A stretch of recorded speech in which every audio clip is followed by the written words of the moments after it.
हाजियों ज़रा रुक जाएं, क्या आप 5 मिकात के बारे में जानते हैं? आज हम 3 अहम मिकात जानेंगे। मिकात वो जगह है जहाँ से बगैर एहराम गुजरना जायज़ नहीं। पहला मिकात ज़ुल्हुलैफ़ा, ये मदीना वालों का मिकात है। मदीना शरीफ से मक्का पाक की तरफ तकरीबन 10 किलोमीटर दूर वाक़या है। इस जगह को आजकल अबियारे अली भी कहा जाता है। हिंदुस्तान और दूसरे ममालिक के लोग अगर पहले मदीना मुनव्वरा जाए और फिर मक्का मुकरमा की तरफ रवाना हो तो वो ज़ुल्हुलैफ़ा से एहराम बांधेंगे।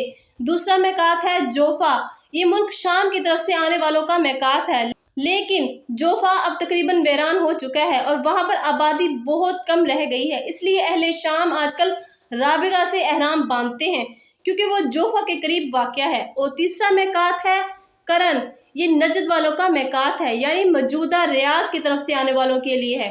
ये जगह ताइफ के करीब वाक़या है। क्या आप इन मिकात के बारे में पहले जानते थे? बाकी 2 मिकात अगली वीडियो में बयान करूंगी। दीन आसान है, खुद भी इल्म सीखें और दूसरों को भी इल्म दीन की तालीम देते रहें। हाजियों ज़रा रुक जाएं, क्या आप 5 मिकात के बारे में जानते हैं? आज हम 3 अहम मिकात जानेंगे।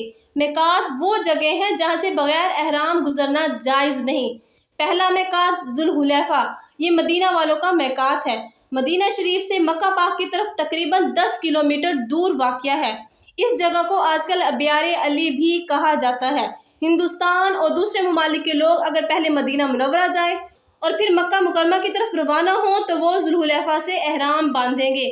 दूसरा मिकात है जोफ़ा, ये मुल्क शाम की तरफ से आने वालों का मिकात है, लेकिन जोफ़ा अब तकरीबन वीरान हो चुका है और वहाँ पर आबादी बहुत कम रह गई है। इसलिए अहले शाम आजकल राबिगा से एहराम बांधते हैं क्योंकि वो जोफ़ा के करीब वाक़या है। और तीसरा मिकात है करन, ये नजद वालों का मिकात है, यानी मौजूदा रियाज की तरफ से आने वालों के लिए है।